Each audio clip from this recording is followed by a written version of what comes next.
No vídeo de hoje, o sustento do ministro.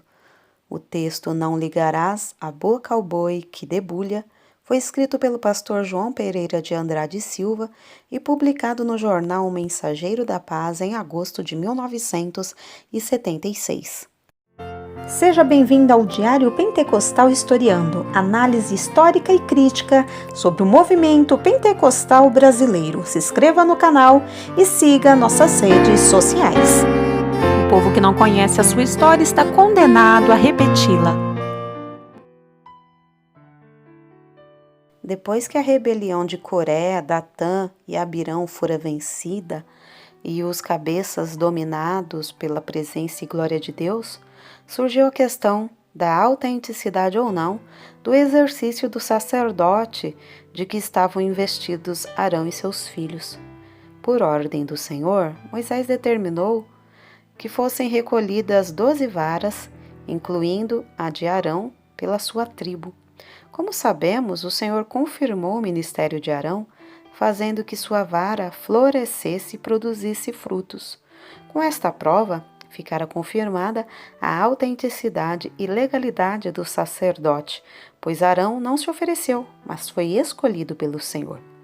Surgiu, todavia, outro problema. Aliás, o próprio Deus resolveu a questão antes que houvesse qualquer reivindicação por parte daqueles cujo ministério fora confirmado.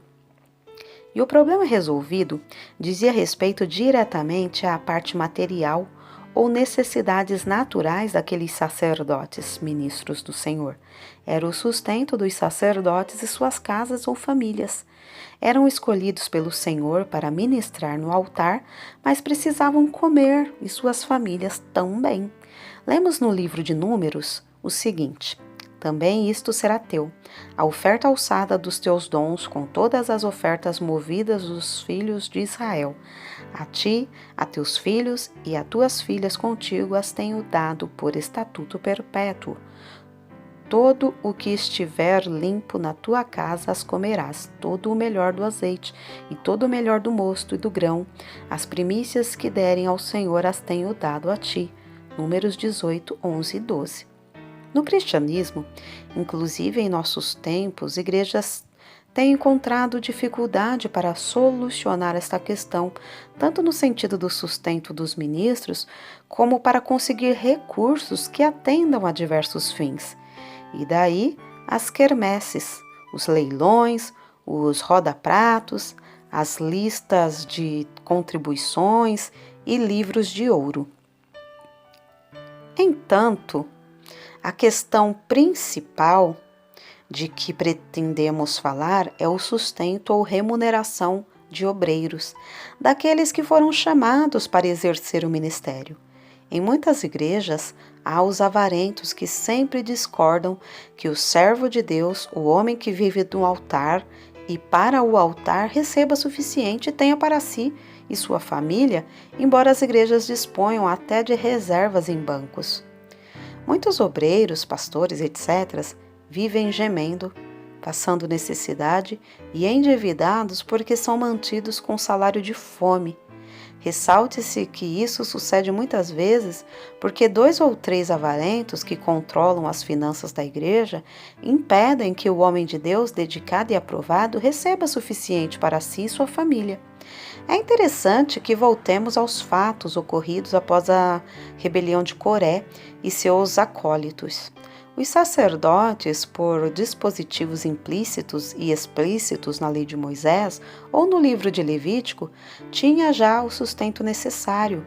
Porém, com a determinação do Senhor, que lemos nos versículos 10 e 13, do citado capítulo 18, a situação ficou definida por estatuto perpétuo.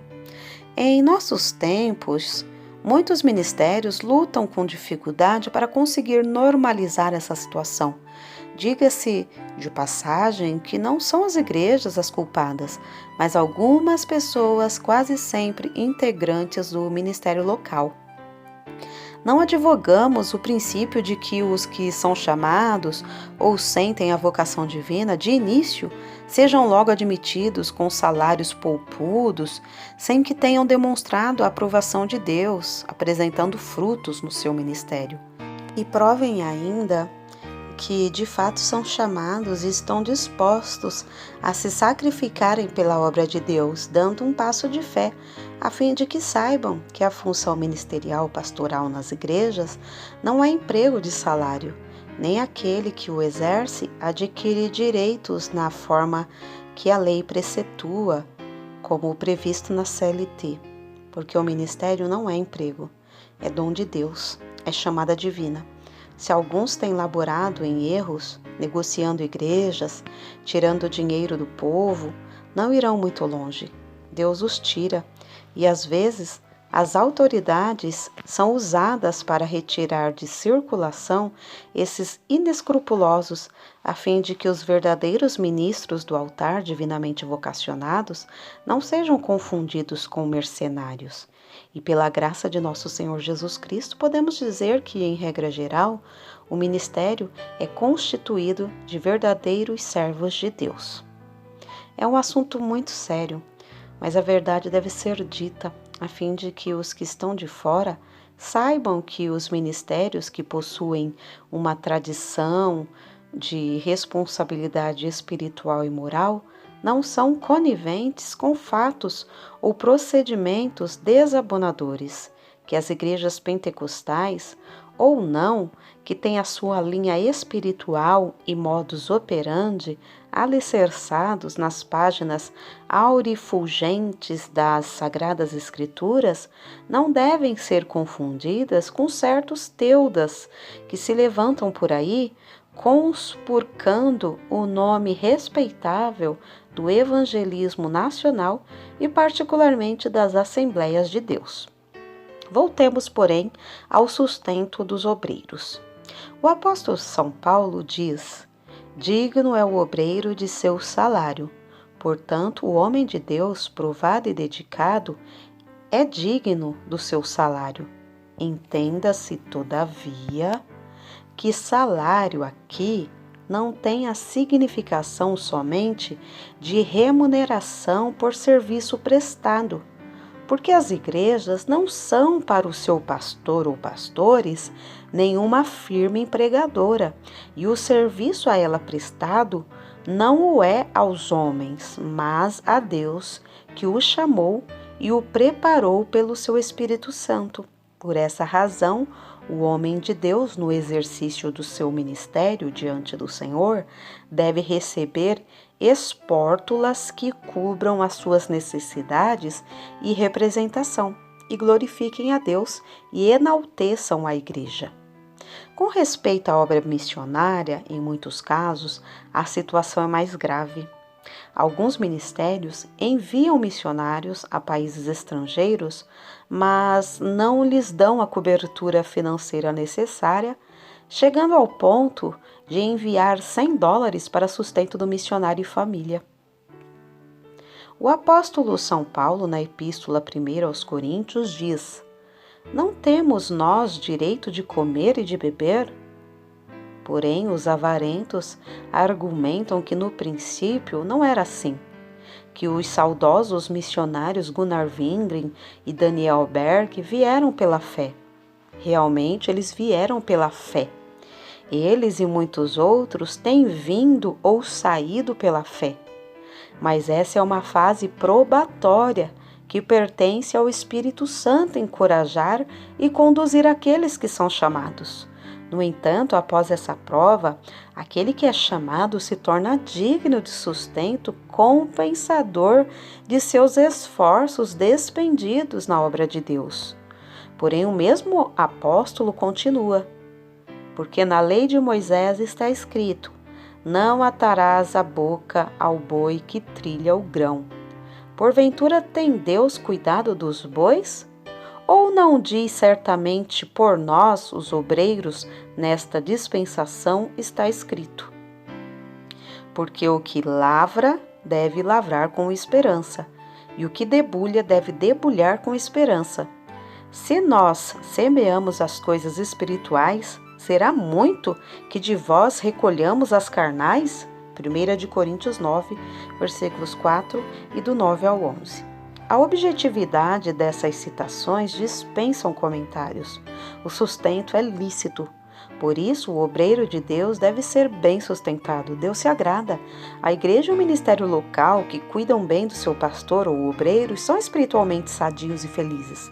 A respeito do sustento ou ofertas que o Senhor Deus designou para os sacerdotes no Antigo Testamento, há outros aspectos que devem ser considerados sob ângulo espiritual. É necessária, todavia, como disse C.H. Mackintosh, uma grande medida de capacidade espiritual para compreender a profundidade e o significado dessa gloriosa passagem.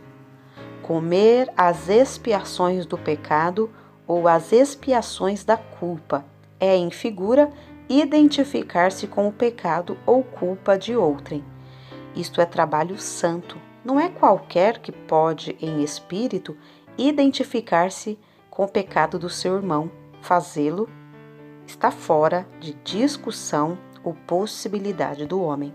Houve apenas um que pôde fazer isto, e esse é o bendito Jesus. Glória seja dada ao seu nome para sempre.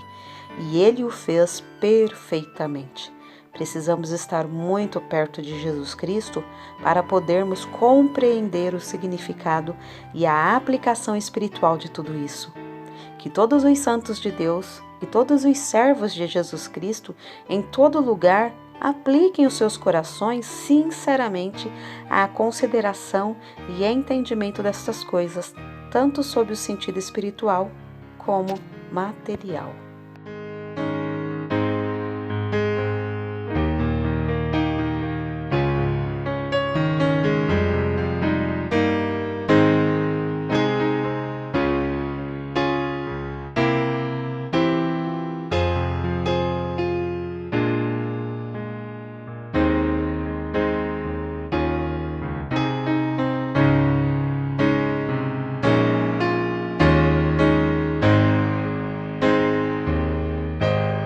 Porque nada podemos contra a verdade, senão pela verdade. Segunda carta aos Coríntios 13:8.